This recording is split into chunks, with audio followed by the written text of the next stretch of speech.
bag. Yeah. Okay. So Tommy, have you actually jotted down any of the holidays we're having this year? Of course, you would know the holidays, right? Yes, but you know, there are like the 5 places of my list to go with my family, and 3 of them actually I still want to go to, you know, beach area or maybe up to the hill, for example. How about you?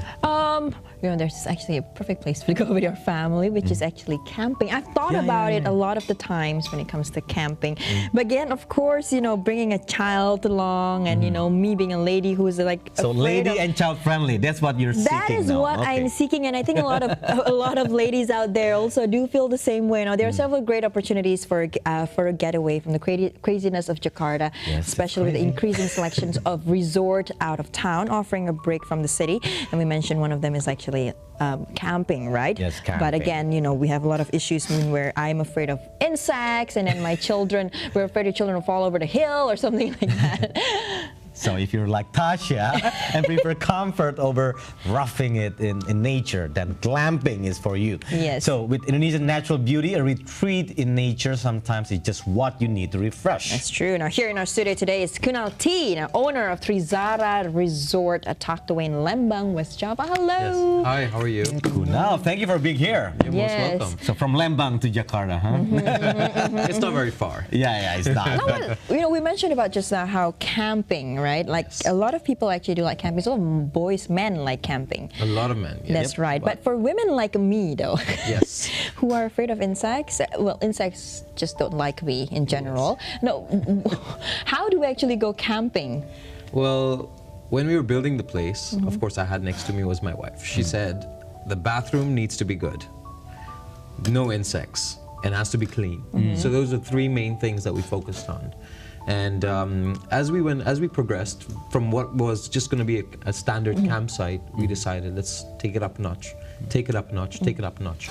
So, and the result was Trizara for sure. So by saying taking up a notch means in terms of comfort or any in terms exciting of comfort, and then we said, okay, but there has to be good food. Okay. Oh, but there has to be good service. Oh, but you know, I'm going to be lazing around my tent, and I need somebody to send me room service, or you know, I don't want to hear other people on the phone, or I don't want to hear this, or you know, we had all those that checklist grew longer and longer and longer and longer.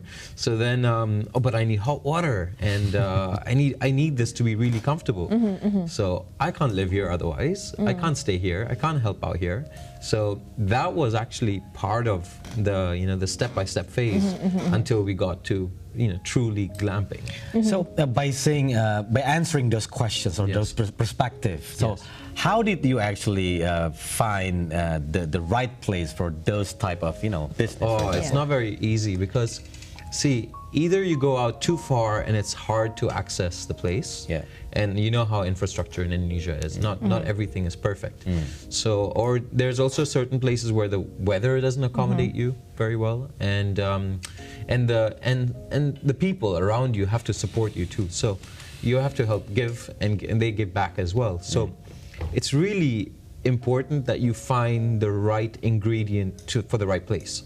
So of course we backpacked it out, stayed a night there, understood what it's like to actually stay there, see what the sounds are like of nature, is it calling for us or not, and then we made that decision.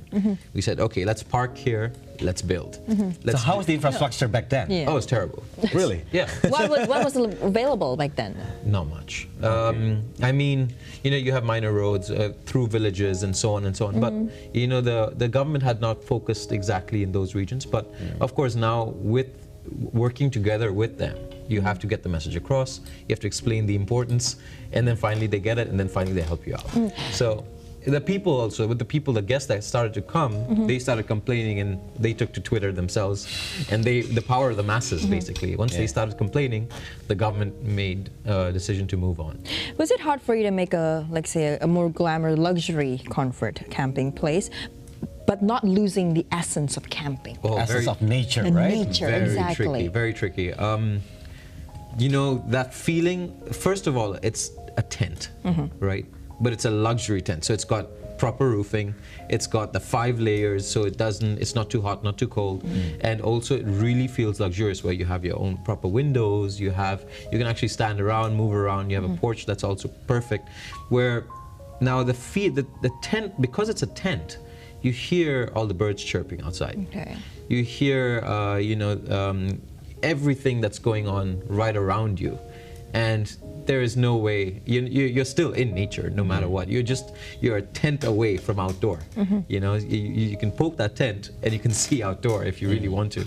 And if you're staying in a villa or a solid building, you shut the door and it's complete silence. So you're not in nature. But so it is still the infrastructure that matters, in trying to keep the whole nature atmosphere and ambience. Yes, very much. So how did you learn all this? I mean, basically to enhance the camping's level into glamping. How did you learn it? You know, let me share with you who my teacher is. Do you have a phone on you? If you have a phone on you, you'll know him very well. All right. It's called Uncle Google. See? So once you start understanding what people want, you start reading responses. You start reading what's going on out there, like what are people looking for, and what is the new thing, or like, have you noticed everyone's always selfie crazy today? They're taking a picture of something they've never seen, or they're posting it, and then they're looking forward to how many comments and likes, and we said, you know what, this is a new era. We're living in the age where the millennials are going to take over. Okay. So what do they want? And it not only it's not a result of not only it's not because of glamping, it's because of everything else. What do we cater to the next generation? And of course, glamping is one of those things on the bucket list for most of us. So these are the people you need to cater: millennials, family. So what aspect do you have, for example, in glamping, other than nature, or maybe the luxury level in it? So what else? What else? Okay. So a lot of people say this, oh, if I go camping, if I go out in the forest, what will I do? So of course we had to be creative, and we had to think, we had to provide everything a standard hotel does not provide. So we said, okay, let's go with ATVs. Okay, let's go with 4-wheel driving. Let's go with hiking. Let's go with ropes course. Let's go with flying fox, a zip line. And we added on. The list just grew. And of course, our guests would come up to us and say, do you have Monopoly? I've not played Monopoly in a while. Or, I've not played Twister. I used to play Twister, but my kid hasn't played Twister. He's only played everything on his iPad. Exactly. We need to change this up. How do we do this? So we said, okay, fine, let's get all the Monopoly boards, let's get all the card games, let's get Uno, and let's get Jenga, and let's get everything out there. So of course, that's all inclusive. You come there, and all those games are there at your disposal. We even have a guitar. So we have a guitar. So when you're at the bonfire, you want to play with a guitar, we have a guitar for you. It's already tuned as well, because our front desk boys know how to tune the guitar. So by the time you bring it down, you don't have to set it all up again. It's all ready. So those are little things. I mean, along the way, it's all about listening to what your guests say and what your friends say. And that's how we just slowly tweaked it. And no higher technology in it. That's and right. no TV in the tent, no right? TV. No TV. Are you able to do that, Tjokro? I am, yeah. Can I ask you, when you go for a trip with your kids, do they run in the room and turn on the television? Exactly, that's what happened with my kids, and I always say, no TV. Okay. Let's go out and swim, and then that's it. So after we finished building this place, we walked in, we go, we observed what would happen when a family walks in. And then the kids, they open up the room and they go, wow! And they look around and they're like, where's the television? No TV. And they're like, okay, don't worry, I'll figure it out. And then they run around outside, and we notice they start enjoying outside. Exploring, they try to find out. I think that's important, right? Okay, let's talk more after the short break. We'll come back. Don't go anywhere.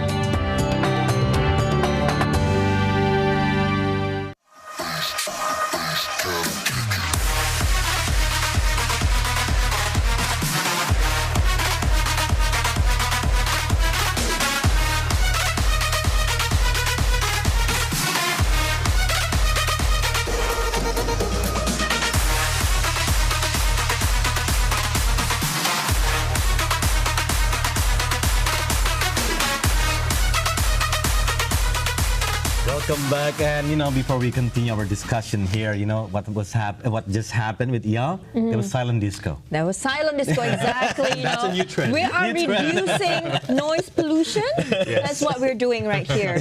Really Just good, right? for Going 2 minutes. green. Yeah, it's good. It's Let's do better the silent than nothing. All right, now back to glamping. Yes. All right, now, okay, we know camping has been around for years and years and years from our grandparents, and it's still going on pretty much the same until now. But what about glamping? Do you see it as a passing trend right now? Oh, that's a tricky question.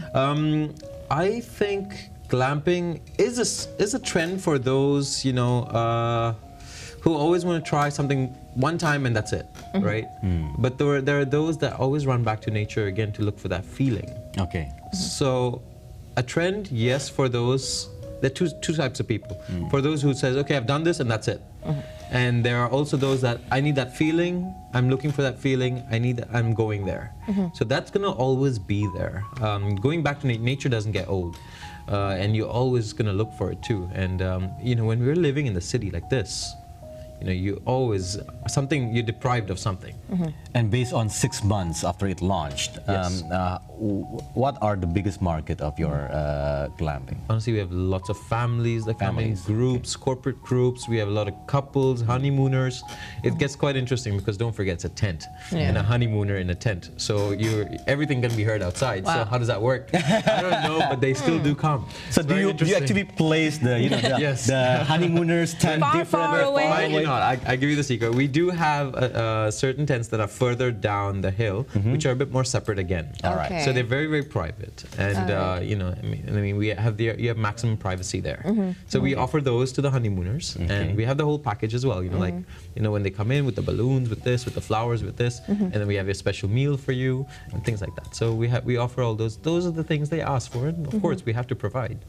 Okay. And he mentioned about his wife in the first segment, right? So did you start this with your wife, basically? Oh my God. So we got married, went for a honeymoon, and I took her straight out to the forest with me. Straight to the forest? Straight to the forest, So I explained to her the beauty. And then the first thing she said, will I be able to stay here? When it's done, will I be comfortable? I need a proper bathroom. It has to be a good bathroom too. It has to have a good shower too. It has to have this, and it has to have a hairdryer, and it has to have this. And it has to have a comfortable bed, and it has to have privacy, or it has to have good food. So I'm like, okay, here are the checklists. As we go along, this is becoming glamping. It can't be just the standard tents. You just erect those tents, and you come with your backpack, and that's it. And you eat jagung bakar, or Indomie rebus. Indomie, or like the standard. So of course, those are the few things that people do look for. We do serve all of that, of course. So some people come there. People have come there with ketchup as well, thinking we're going camping. We're going to bring saus tomat. We're going to bring sambal. We're going to bring some food, pop mee, cup noodles. But they get there and they realize they bring back the same amount of things that they brought in because everything is there. But it's very camping orientated. So that means barbecues, picnics. All those are all there. When you think camping, right, you think going hiking, right? And then you build a tent there when it's too high up in the mountains, right? But in your case now, do people actually go camping there to just refresh, stay with their family, have fun, or do they actually have intentions of like the traditional camping? Other stuff, or hiking, or how do you call it? Walking in the hill. Trekking. I'll share with you one experience. What happened was we had a group come in, and some of them actually brought their own tents. Right, so they stayed in the main tent for the most part, and in the evening they set up their main tent.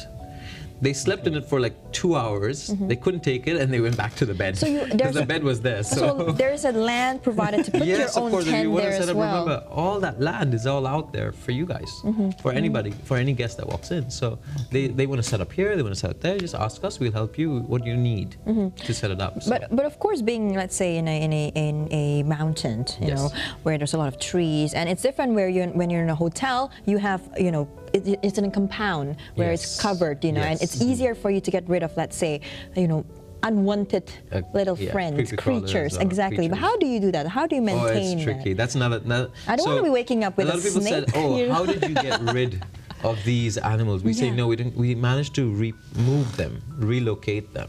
So because we're very go green, right? So we have to focus on that too. So we moved them out of our zone and we fenced it up. Okay, so It's a natural fence. So let's move the snake, okay? Hey, sige, No, move. none of That's that. right. None of that. None of that. So there is I had to study. I remember I went back to Google. I said, how do you get rid of snakes in a garden? So I went back and I couldn't figure it out. And they gave me all kinds of chemicals, this, that. And I'm like, that's really bad for the environment. So I realized, let me just ask the locals. Because in that region, I'm sure there is a way to do it. So they just put salt all around the fence. So they put salt all around the fence. And there's nothing else that crosses Very over. traditional, yeah? Very You would traditional. say It's that. such a simple method. And it works. It works. It works. So it's clean. So speaking about locals, you employ locals there. Yeah, Local we do. residents? They are the heart. You see, so what we decided to do was rather than bring in people from across, Outside, why don't we just get everyone that's around our area to help us? But of course, remember that the education was very poor at that point, but we needed to show them something a whole different level. Service industry, because every guest that comes has a requirement. I want this, I want that, I want this, I want that. Especially since this is more into luxury and comfort, Yeah, right? and we city people are very fussy. We want this. How come it's like not like that? How come it's not like this? So how do you handle each guest's requests? That's always the biggest challenge. And we managed to teach each and every one through rigorous training, and now they are with us and they're very happy. They've learned a whole new world, and I honestly think it's actually influenced even their families too. Because whenever I go visit their families in their houses, I can see the changes from before when they were in construction to before when they were selling coffee and cigarettes. Now they're working in a hotel. They're, let's say, the housekeeping. Their own house is clean. So they implemented it at home. At home too. They shifted their lifestyle, basically, right? Yes. So in terms of education, do you educate the customers as well to go back to nature, for example? Do you provide like a rundown activities in your glamping? Now, without this place, it's very tough because we see all the billboards. It says go green. It says go, love nature, save water, save this, save that, save the animals, save this. But the thing is, once they are already at Trizara, they get there, it's very easy to educate them because they understand what you're talking about. They visualize it and experience it. So it works both ways. It works to our advantage, actually, and it becomes a breeze to educate. Anyway, more than educate is to share our experience. Because if we educate somebody, they'll be like, I know everything. What are you talking about? So in this case, this is how we feel when we're here. Don't you feel the same too? And they'll be like, okay, that's how I feel too. You're right. That's right. This is how we should live life. Better. Live this way, and we'll save Earth. We'll save this. I'm aware now. The awareness levels is higher. But you do provide the rundown of course. activities, right? Or it's optional, basically. No, it's a lot of. You just have to book in advance, like 2 or 3 days before you come. Just call up. Say, I want to go 4-wheel driving tomorrow, or I want to do ropes courses, or I want to do lots of activities, fun and games, or I want my room set up for a birthday. You just call us, and it makes it. We can coordinate better on the site. You can't. Nothing is done instantaneously. You know that. And now we're in the modern world, and of course you have a lot of people from the main city going in looking for nature. But what is the one activity that they actually come to look for? Is it hiking? To chill. To chill, basically. That's the one thing they enjoy the view, to chill nature, and take photographs. Sadly, selfie. But we noticed there. I think out of the 100% of the time, I think 20% of the time is on chilling. 20% is taking photographs. 20% is hanging by the cafe and with hanging out with friends. How many times have I said 20? 20% is, I think, playing with fun and games and activities such as archery and so on. We have archery too, and the rest, I think, is sleeping. So so I think they do a lot of that. Selfie, right? So that's why you have photo booths as well. We have a photo booth. It's a theme concept, something again a different background. We were creative. I mean, we drew everything. There was no architect and there was no contractor, so we drew everything. My wife looked at me and she's like, that looks good. Let's do this. Let's make this. How do we make this? I don't know. Let's refer to Google again. Let's go back. Let's show the boys how to do this. So we'd sit there, and then 3-4 weeks later, it was done. But you have to be on site. That's true, but I think it is very hard right now to actually make people, especially modern people, working people, to actually be one with the nature, as in, really just go out and be adventurous, instead of just chilling, like you said, right? Is it hard for you? Do you always have to come up with ideas to actually make the customers even more, educate the customers? I don't see them as customers, I see them as guests. I see them as friends and guests. So it makes it easier also for me to relate with them. And that's, most people see it as, oh, it's a business. How do we do this? No, we don't see that. We see it as, what will they enjoy most? Don't worry, people will flock over. Okay. They'll come. But we have to always create something that's different. And every day we cook up something new that's something that they've never seen and they'll appreciate. And that's the biggest challenge.